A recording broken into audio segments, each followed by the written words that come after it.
আসে তখন বেশি তো ঢাকা থেকে বের হয়ে যায়।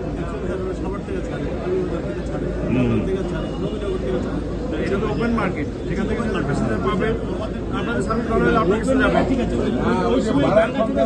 ভাঙাচোরা গাড়ি আমার ভাঙাচোরা গাড়ি আমার গাড়ি আসবে না। আপনাদের কাছে আমার আরো একটা নিবেদন আছে, সেটা হলো সড়কে 20 থেকে 25 বছরের পুরনো গাড়ি দেখবেন, এদের দিকে তাকানোও যায় না, এমনই একটা পরিবেশ। একটা ঢাকা শহর ক্যাপিটাল সিটি, এখানে সারা পৃথিবীর লোকজন আসে। আপনাদের কি মনে করেন যে এখনো এত সরকারিভাবে একটা গাড়ি 8 বছর পরে কন্ডেম হয়ে যায়, কিন্তু আপনারা সেটা করতেছেন না?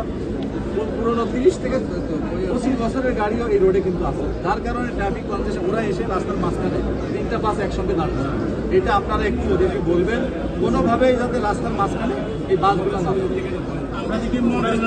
আমি ভাই, আমি কিন্তু রাস্তায় প্রতিদিন হাঁটি, কোথায় কি হচ্ছে এটা আমি জানি, আমাকে দোকানে আমি কিন্তু বসে থেকে কথা বলছি।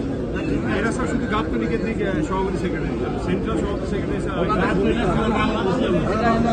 এটা তো মিডিয়াতে আমি বলি, আমাদের মিডিয়াতে বাসের সাথে রিলেটেড মালিক, শ্রমিক সবাই দেখতেছে।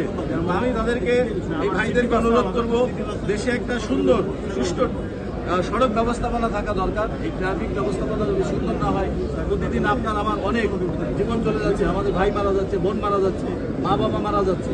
সুতরাং এই জিনিসগুলো আমরা নিবেদিতভাবে একটু কাজ করি, পজিটিভ ওয়েতে সুন্দরভাবে পরিবর্তন করতে চাই।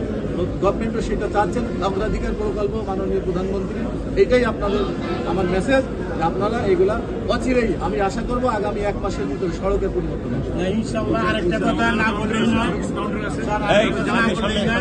আমাদের এইখানে আমরা তো মালিক আছি, মালিকরা তো সবসময় এখানে আসি না। হ্যাঁ, আমরা আমাদের